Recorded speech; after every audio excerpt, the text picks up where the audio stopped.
To ensure optimum performance from your GS24 desktop cutter, it's important to follow a regular maintenance routine.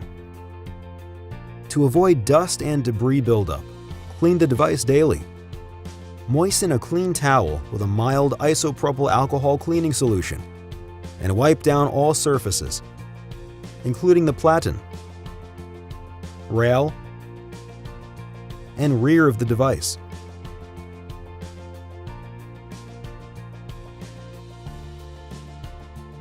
Inspect the grit rollers for dirt and debris and clean with a stiff nylon brush.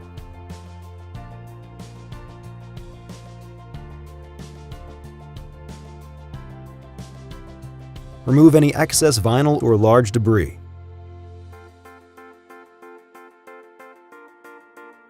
Clean the pinch roller wheels with a dry cloth. Even a mild cleaning solution can dry out the rubber prematurely.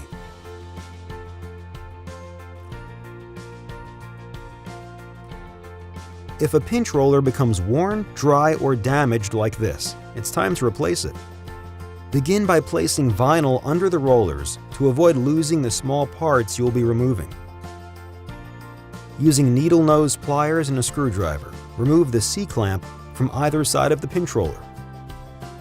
Set the C-clamp aside. Push the pin partly out in the opposite direction. Release the tension on the pinch roller and fully extract the pin. Remove the pinch roller and both washers.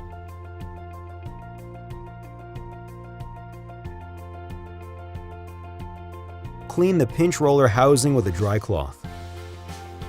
When installing the new pinch roller, be sure to place it with the red dot facing the outside of the device. With both washers in place on either side of the pinch roller, insert the roller into the holder and push the pin through until it clicks sharply. Place the C-clamp onto a wrench and snap into place.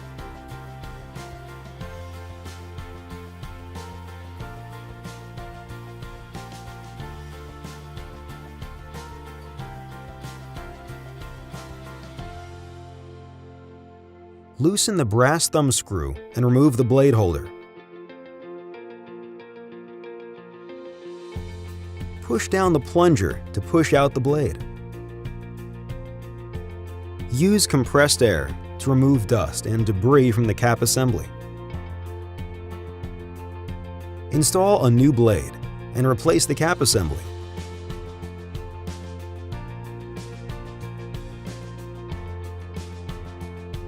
The new blade should be exposed to about the thickness of a credit card.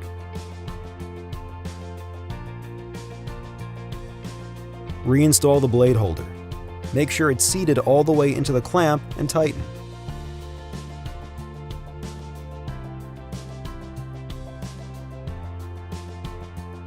Starting from the left-hand platen end, pry up the cutter protection strip with a screwdriver. Carefully remove the entire strip. Make sure all the adhesive is out of the groove. Peel off a small section of backing from the new strip. Seat the strip starting at the left side and remove the backing as you install the strip.